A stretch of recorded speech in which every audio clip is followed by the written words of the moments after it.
Hello and welcome to another episode of the Performance Car Podcast. I'm Associate Editor of Motor Magazine, Scott Newman, and with me today is Ellen Dewar. Hey! In the back recording, we've got JP, as Josh is currently on holiday. Lucky Josh. So Ellen is head photographer at Bauer Trader Media, a company that owns motor. So she does photography for us, motor, wheels, 4x4, street machine, whole heaps of stuff. So today she's going to share with us her experience, advice, tips and tricks on how to take wicked photos of your car. Welcome, Ellen. Thanks. Let's start with, give the people a bit of an idea about your background, where you started, how you got into photography and how you got to current place. Sure. Well, being brought up in a car family, like my dad restores cars for a hobby, so I spent half of my childhood in a garage. Entertainment was jacking myself up and down on the trolley jack. That was good. And I fairly creative person, so wanted to be a graphic designer. Went and studied graphic design, like a diploma in art design, and found that computers were just coming into the game then. I was like, I don't know, don't think I want to sit in front of a computer all day. So had a bit of a go at photography, and turns out I was pretty good at it and won quite a few awards through my course. So I went on to study a diploma in applied photography with a bit of work experience, which was newspaper and some stuff at the Australian Open with Kodak, then Kodak when it did exist. And one thing led to another, and here I am, photographing cars. Yeah, still. Yes. 20 years later and still loving it. It's awesome. Excellent. Great job. So let's talk a little bit first about how the industry's changed. So from the sort of the mid-late 90s, obviously shooting everything on film, I assume. How have the sort of processes and techniques and the gear used have changed over the past couple of decades? Well, I guess when I first started, editorial work specifically was using 35mm transparency. Transparency film doesn't have a lot of latitude, as they say, so the work was to get it right in camera, right from the beginning. So you didn't really have the chance to do a lot of photoshopping.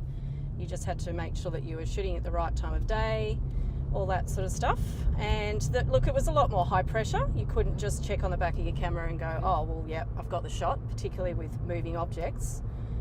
With action involved, was quite stressful. I suppose you had to be more selective as well, when you had a roll of film or a few rolls of film rather than a 10,000 memory card. A roll of film was 36 at $30 a roll, $20 for processing, a couple of days of shooting. Yeah, you were spending a lot of money, but also there was the 2 days of fretting of waiting for it to come back from the lab going, have I got it? Whereas today, now, some things have become quicker. Like when you shoot on digital, you can check that you've got the shot and you can move on to the next one. However, the expectation of the way that you light things and post-produce them turns out that, it takes just as long. And my career change from being a graphic designer and sitting in front of a computer has gone full circle because now, a lot of stuff's photoshopped and post-produced. Editorial still demands that you get as much as you can in camera, correct? Which is what I love about it. Yep. I like that challenge of, being given something and having parameters that you've got to work within. And do you find newer people that have only ever known digital concentrate less on that? There's not so much the focus on that getting it right initially because they know they can fix it later? Or, yeah, definitely. I did do a little bit of lecturing at my previous colleges and found that lots of students would just go, I'll fix it later, instead of working out, how to do the process right, whether it's lighting or, framing and making sure that there's, no background reflections or distracting things in the shots. Which I found really interesting. It's still, editorial still has high pressure deadlines. So getting it right in camera really does make a difference. Okay. And I think people nowadays probably get a bit caught up in the whole post-production side of photography instead of really learning exposure and getting it right from the start. Yeah. Well, that's a smooth segue into what are some of your top tips for photographing, and I guess specifically cars because this is the car podcast, but I suppose some of the rules probably go across everything, but what are some of the key things people who are keen photographers should focus on if they're trying to get a really good shot? Well, number one, I think is probably background. Like find or choose something that's. Don't shoot on grass. Yeah, well, one, don't shoot on grass. Back in the 80s when wheels covers were or motors covers were on grass, that's long gone. Just make sure that you choose a clean, interesting background, and just make sure you remember that the car is the subject. Yeah. So don't get kind of caught up in what's in the background so much. Making sure that you focus on what's in the background and reflections. So if there's a lot of reflections like on the side of the car, choose something that's a bit more open as a background. Are there certain surfaces that work better for keeping off those reflections? Yeah, look, if you want to really give the car a shot that's jumping out at you, you would use somewhere that just has a horizon line. It could be high on the side of a road, near the ocean, something like that would work. Dark cars particularly are challenging, and Australia has very harsh light. When you see photographs from Europe and things like that, there's beautiful soft light, all year round, and they get spoiled. Like, to try and shoot a black car in the middle of the day here is really, really hard. I've got a couple of notes here for you. Use the sun. Yeah, well, use the sun to your advantage. So, back when shooting transparency, people would give you a lot more time to shoot. So you'd be shooting only dawn and dusk, and they'd spend hours allowing you to do that sort of thing. And look, if you've got the time, shoot at dusk and dawn, because that's your best light. It's soft, gives the contours of the car the best look, and makes your job easy. Yeah. And that's the time of day. What about angles? Yeah, well, angles is definitely important.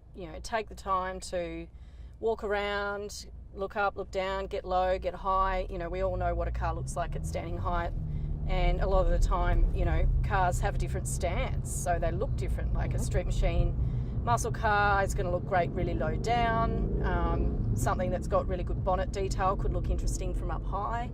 I just recently shot an RX-7 with an LX engine in it, and that was, it looked great from up high because I could get the tail, and it just looked interesting. So mix your angles up. Yeah. Okay. And conversely, what are some of the mistakes you see, common mistakes that you see amateur photographers or even professional photographers sometimes making, sort of habitual mistakes that you see quite often? Well, firstly, busy backgrounds. Reflections. I suppose people seem to think that everything's got to happen in the photo, whereas it's not. It's about the car, isn't it? But they also, they don't let the image breathe, so they don't give the image some space to let the car be the hero. So they get caught up in that. And common mistakes, worrying about what other people are doing, like trying to copy other people's style. Really just work on trying different things instead of just trying to copy people. Yeah, okay, not everything's going to work, is it? It's a good starting point to look at other people's work, but working on your own style is important. But I would say, wrong time of day, bad reflections, bad choice of background are probably the main ones. And over-processing, trying to do too much instead of keeping it simple. The old KISS theory, keep it simple, stupid, always is a good starting point. I don't know anything about photography, but we get images sometimes, and people have gone, you end up with the car sort of floating, or it looks like a ComGen because they've gone so crazy with the post-processing. Yeah. And it looks nice in a certain way, like if you put it in a poster or something, but for an editorial, it's got to look real, it's got to look, I guess, organic almost. Yeah, and it's got to be telling a story, so it's got to be emotive and evoke something in the reader or the viewer of the image. So, one of the biggest challenges with cars is to create dynamic movement. So understanding different shutter speeds and how that movement can be portrayed in image is really important. Like, you can shoot motor racing at, a thousandth of a second, but you're going to have no movement in the wheels, which it could be just parked on the road. Yeah. So choosing the right shutter speed, experimenting with that, using different backgrounds and different focal lengths is really important to get that full understanding of how movement can be integrated into a shot. For example, we might do pan shots of a vehicle, and they could be travelling at 30 kilometres an hour, but if you slow your shutter speed down enough, you get the background, it looks really dynamic. They could look like they're going, say, 100 k's an hour. So it's being able to understand all those different parts of your camera skills that will portray the image that you want. Yeah. I guess that's probably not something you can do so much in post-process. To make a car, Yeah, look, you can sort of everyone... virtual rig it, but even if it's clearly a virtual rig, like to get a real sharp... Everybody raves about virtual rig, and look, it has got its uses when you're in a situation where you don't have, an opportunity to suction cup something onto the car because of the bodywork, or I know, it takes forever. It takes a long time. You need to, you've got to blend multiple shots, and to get motion in wheels at that level, it never really looks as realistic as the real thing. Yeah. So. Yeah, absolutely. Yeah. Who are some of the photographers you learnt from when you were starting out, or people that have had an impact in you along the way? Wow, that's a question I haven't thought about for a while. Yeah. So when I started, I pretty much learnt a lot from then Helmut Mueller was fairly prevalent, and Warwick Kent, who were working for Wheels and other competing mags, Four Wheeler, etc. So I learned a lot from them, but I had a mentor who was a press photographer, and he used to shoot all different sorts of things, portraiture, and he was quite interested in aerial stuff. So they were really good people to bounce ideas off, and I learned a lot from them. Okay, excellent.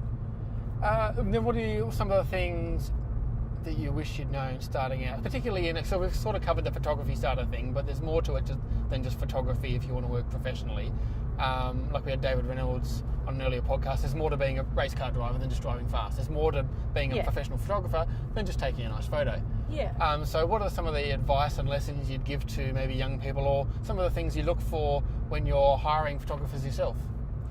Well, yeah, one of the most important things I always say to people is communication and, attitude. You can't really teach attitude. If you've got a really consistent attitude and you're positive and you're willing to learn from others is great. But, communication is key. 90% of our job is communicating with either people we don't know, or that we're first meeting, or we're balancing logistics to get things done.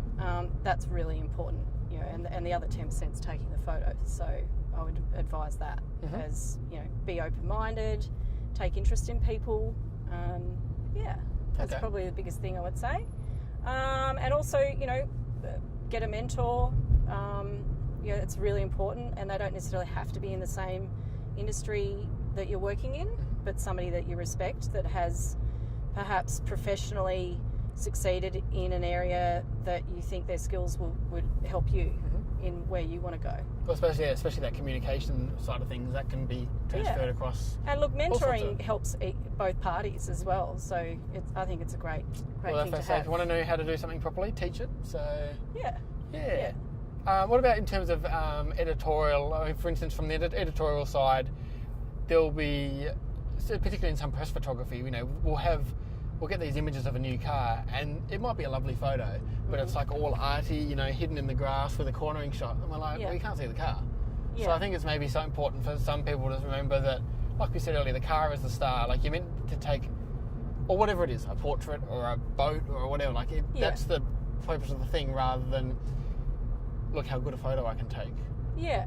Well, yeah. So again, like, editorial it's about, or leaving enough cropping room. Yeah, it's about creating a narrative or a aspirational image that's going to, people going, I want that, or I can see myself driving down that road. So editorial particularly has so many different facets. It's limited to pages.